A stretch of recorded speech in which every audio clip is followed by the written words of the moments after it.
महाराष्ट्रातील ताज्या आणि महत्त्वपूर्ण बातम्या पाहण्यासाठी आजच आमच्या रॉयल मीडिया न्यूज चॅनलला सबस्क्राइब करा आणि बेल आयकॉन प्रेस करा। नमस्कार, मी गौरी। रॉयल मीडिया न्यूज मध्ये आपलं सगळ्यांचं स्वागत आहे। बातमीचे प्रायोजक आहे royal media designs private limited. Bhajap शहराध्यक्ष शंकर जगताप यांच्या पुढाकाराने तसेच महाराष्ट्र शासनाचा आरोग्य विभाग, पिंपरी चिंचवड महानगरपालिका, प्रतिभा महिला प्रतिष्ठान, चंद्ररंग चॅरिटेबल ट्रस्ट आणि अटल चॅरिटेबल फाउंडेशन यांच्या संयुक्त विद्यमाने दिनांक 5 ते 7 जानेवारी 2024 दरम्यान अटल विनामूल्य महाआरोग्य शिबिराचे आयोजन नवी सांगवी येथील PWD मैदानावर करण्यात आले। या शिबिराला उपमुख्यमंत्री देवेंद्र फडणवीस यांनी भेट दिली। यावेळी त्यांनी विविध विषयांवर माध्यमांशी संवाद साधलाय। पाहूयात। भाऊ, आज तुम्ही शहरात येत असताना पुणे शहरामध्ये एका कुख्यात गुंडाचा खून झालेला आहे। कुठेतरी राज्यात कायदा व सुव्यवस्थेची परिस्थिती निर्माण झाली का आणि यातून गँगवॉर पुन्हा उपाडू शकते का? कुठलाही गँगवॉर या ठिकाणी होणार नाही।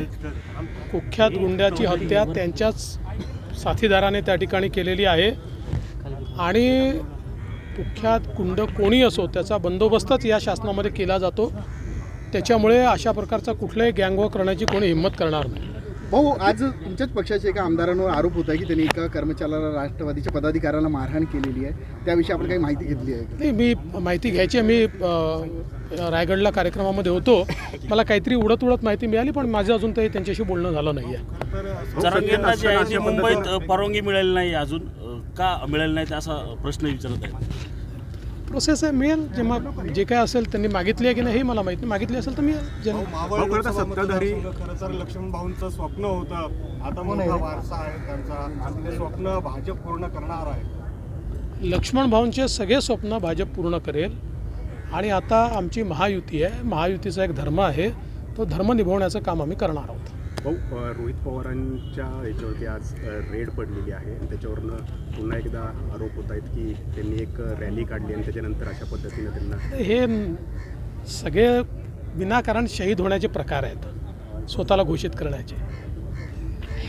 त्या ठिकाणी जी काही मला माहीत नाही काय रेड झाली आहे नाही झाली आहे, मला त्याकडे कुठलीही माहिती नाही। या सगळ्या गोष्टी त्यांचा बिझनेस आहे, बिझनेस ते करतात। बिझनेसमध्ये अशा गोष्टी होत असतात सगळ्या वेगवेगळ्या, आणि समजा त्यांनी काही केलंच नसेल, त्यांचं सगळं नीट असेल तर त्यांना घाबरण्याची आवश्यकता नाही आहे। विनाकारण याला राजकारणाशी ओढण्याचं काय कारण आहे? भाऊ, इंद्रायणी नदी पुन्हा फेसळलीत, गेल्या 3 दिवसापासून फेसळली। विधानसभेत अनेक वेळा चर्चा झाली, मात्र कुठली कारवाई चालू आहे त्याच्यावर। पण हे जे नदीचे कार्यक्रम असतात की नाही, नदी कृती कार्यक्रम, हे काही वर्ष 2 वर्षाचे नसतात, याला वेळ लागतो। आता आपण इंद्रायणीच्या तीरावर म्हणजे ज्या नगरपालिका आहेत, महानगरपालिका आहेत किंवा उद्योग आहेत, यांचं खाणपाणी जाऊ नये याकरता वेगवेगळ्या योजना मंजूर करतो आहे। त्याच्यामुळे त्याला थोडा वेळ लागेल, पण हे होईल।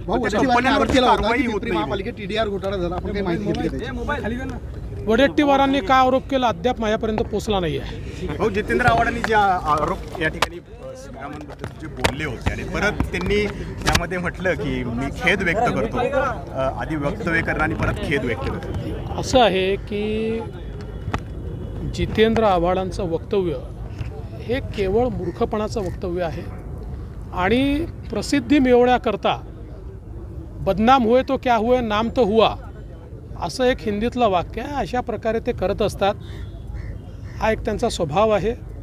खरं म्हणजे प्रभू श्रीराम हे सगळ्यांचेच आहे, बहुजनांचे आहे, अभिजनांचे आहे, दलितांचे आहे, आदिवासींचे आहे। असं कोण आहे बरं या देशामध्ये की ज्यांचे ते नाही आहेत? आणि उगाचच मग ते शाकाहारीन, मांसाहारीन, विनाकारण लोकांच्या भावनांना ठेस पोचवण्याचं काम आहे हे। माझा सवाल आहे की आज आमचे वारकरी, आमचे धारकरी, आमचे माळकरी, आमचे टाळकरी, हे सगळे बहुजन समाजातले, हे सगळे प्रभू श्रीरामांना मानतात आणि यातले सगळे लोक हे शाकाहारी आहेत। संजय राऊत यांनी मग यांचा अपमान नाही आहे का? त्यामुळे अशा प्रकारे विनाकारण विवाद उभा करणं, लोकांच्या भावना दुखावणं आणि अशांतता तयार होईल असं वागणं हे अत्यंत चुकीचं आहे। आणि मला आश्चर्य वाटतं की जे स्वतःला हिंदुत्ववादी म्हणवतात असे लोक मात्र त्याच्यावर मौन साधून आहेत। मौन, ते काही त्याच्यावर बोलायला तयार नाही, त्याचा साधा निषेध देखील करायला तयार नाही। त्यामुळे हे किती बेगडी लोक आहेत हे सगळ्यांच्या लक्षात आलं आहे। महाराष्ट्रातील ताज्या आणि महत्त्वपूर्ण बातम्या पाहण्यासाठी आजच आमच्या रॉयल मीडिया न्यूज चॅनलला सबस्क्राइब करा आणि बेल आयकॉन प्रेस करा।